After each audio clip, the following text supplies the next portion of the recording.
You have to be willing to go on an all-water diet in order to fill up. What does that mean? Does that make any sense? Let's dig deeper. The Torah is compared to water because it cleanses, especially for those of us who have grown up in the diaspora, in the exile, living among the nations, foreign cultures to us as Jews. Our minds are polluted and filled with all sorts of gunk, things that are the opposite of the truth brought down in the Torah. That means that we often find ourselves prioritizing, God forbid, the secular education that we receive over the truth as found in the Torah. The Torah describes the spiritual structure of the world. As such, this knowledge in the Torah, which was passed down to the Jews at Mount Sinai, which was discovered by Avraham Avinu, which existed in the Garden of Eden, is the highest form of knowledge.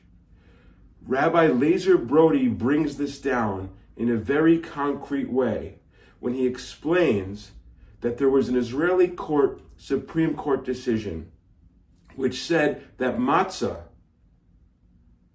was not required to be eaten in Israeli army bases during Passover. The judge allowed for regular bread, leavened bread, to be eaten.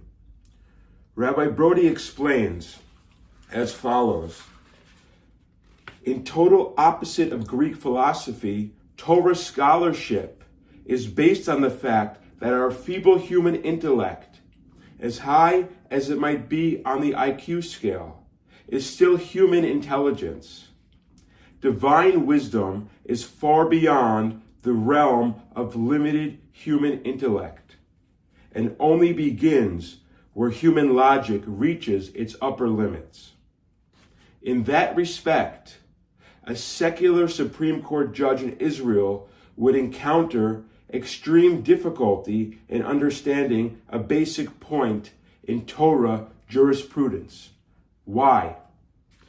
He thinks like an ancient Greek, and he doesn't believe in anything he cannot see or grasp. He not only refuses to accept any notion of a higher power than human intellect, but he sneers at the idea.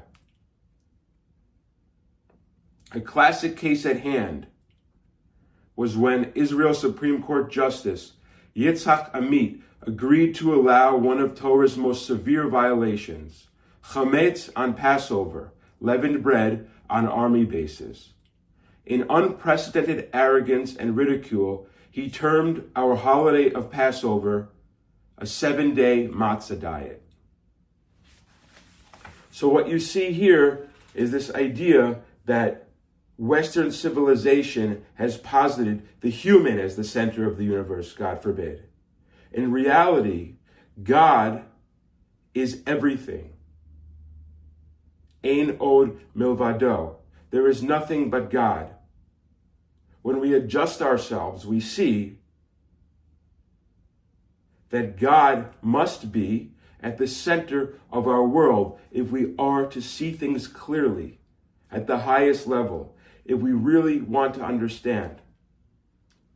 Now, somebody who is overweight, who has been eating tons of sugar and processed food, is addicted to sugar and processed food.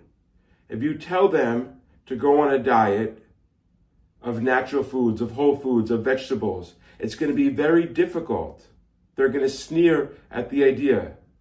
But after a while, somebody who restricts the processed foods and the refined sugars and starts to eat healthy will eventually say, I can't believe I was eating all of that junk.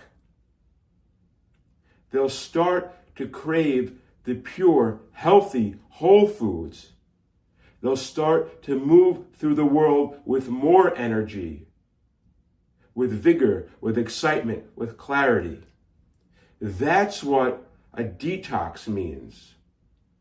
And that's why it's important for us to do a Torah detox, so to speak, to begin to switch from consuming junk news and junk social media, from talking with people who are scoffers, from people who don't believe, and hanging around the right people, from reading Torah, from learning, and from humbling ourselves to understand, to accept that we're not the center of the world, that God is the center of the world, and that perhaps there's a reason that our ancestors risked their lives to carry Torah scrolls out of pogroms, out of persecution, so that we could have access to this knowledge today.